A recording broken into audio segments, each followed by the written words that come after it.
Hello friends, সবাই নিশ্চয়ই ভালো আছেন। আজকে আমি আপনাদেরকে দেখাবো মোবাইল দিয়ে কিভাবে খুব সহজেই টরেন্ট ফাইল ডাউনলোড করা যায়। সেজন্য আমি প্রেফার করব ইউসি ব্রাউজার। তো প্রথমে ইউসি ব্রাউজারে আপনি যেই ফাইলটি ডাউনলোড করবেন সেই টরেন্ট সাইটে যাবেন। যাওয়ার পরে দেখবেন যে একটা চুম্বকের মতো চিহ্ন আছে, ওখানে টাচ করে ধরবেন। ধরার পরে এই ইনফোতে গিয়ে দেখবেন আপনি ম্যাগনেট লিঙ্ক পাবেন। তো মেইনলি আপনাকে ম্যাগনেট লিঙ্কটাই আপনার হচ্ছে দরকার। ম্যাগনেট লিঙ্কের মাধ্যমেই আপনি হচ্ছে টরেন্ট ফাইলটি ডাউনলোড করতে পারবেন। আর সেক্ষেত্রে এই সাইটে যেরকম আছে সব সাইটেই এরকম থাকবে এরকম কোনো কথা নেই, তবে বেশিরভাগ ক্ষেত্রে চৌম্বকের ছবি থাকে অথবা ম্যাগনেট লেখা থাকে। তো একটা জিনিস আপনাদের লক্ষ্য করতে হবে, সেটা হচ্ছে সিডার। সিট যদি কম থাকে সেক্ষেত্রে আপনার ফাইলটি ডাউনলোড নাও হতে পারে। সেক্ষেত্রে আমি বলবো যে কমসে কম 5-6 সিডার দরকার হবেই আপনার টরেন্ট ফাইলের জন্য। তার নিচে যদি হয় তাহলে আপনি ওটি ডাউনলোড করতে পারবেন না। সেজন্য আপনাকে প্রিমিয়াম নিতে হবে, আর যেটা আমি মনে করি যে অযথা। তো তারপরে যেটা করতে হবে সেটা হচ্ছে আপনাকে একটা সাইটে যেতে হবে, সেটা হচ্ছে cedar.cc। এখানে আপনি যাবেন।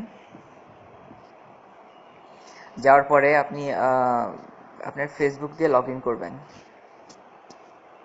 এই যে লগ ইন উইথ ফেসবুক। তো করার পরে উপরে যেই প্লাস চিহ্নটি দেখছেন, এই প্লাস চিহ্নটিতে টাচ করে এবার এখানে সেই ম্যাগনেট লিঙ্কটি পেস্ট করে দেবেন। দিয়ে আবার প্লাস চিহ্নতে টাচ করবেন। করার পরে দেখবেন যে ফাইলটি অ্যাড হয়ে গেছে এবং এটি কিছুক্ষণের মধ্যে ডাউনলোড হয়ে যাবে, মানে আপলোড হয়ে যাবে আর কি।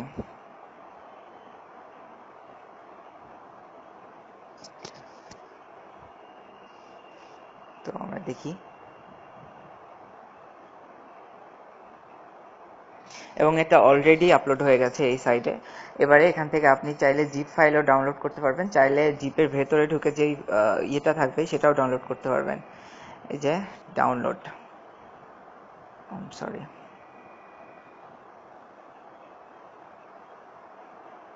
ডাউনলোড অপশন পাবেন আপনি এখান থেকে।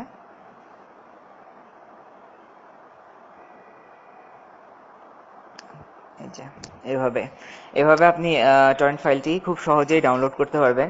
আপনি যদি চান এই ফাইলটি অন্য ড্রাইভে বা অন্য কোনো ক্লাউডে আপলোড দিতে, সেক্ষেত্রে আপনি এই লিঙ্কটি কপি করে সেই ক্লাউডে বা সেই ড্রাইভে আপনি আপলোড করতে পারেন।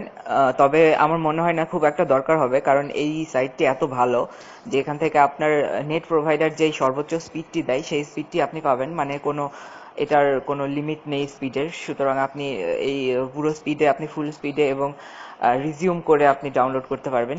সেজন্য অন্য কোনো সাইটের ইউজ করার কোনো প্রয়োজন আমি মনে করি না। তারপরে যদি আপনি চান সেক্ষেত্রে আপনি অন্য কোনো ড্রাইভে বা ক্লাউডে আপলোড দিতে পারেন, যেমন আপ টু বক্সে, তারপরে আপনার গুগল ড্রাইভেও আপলোড দিতে পারেন।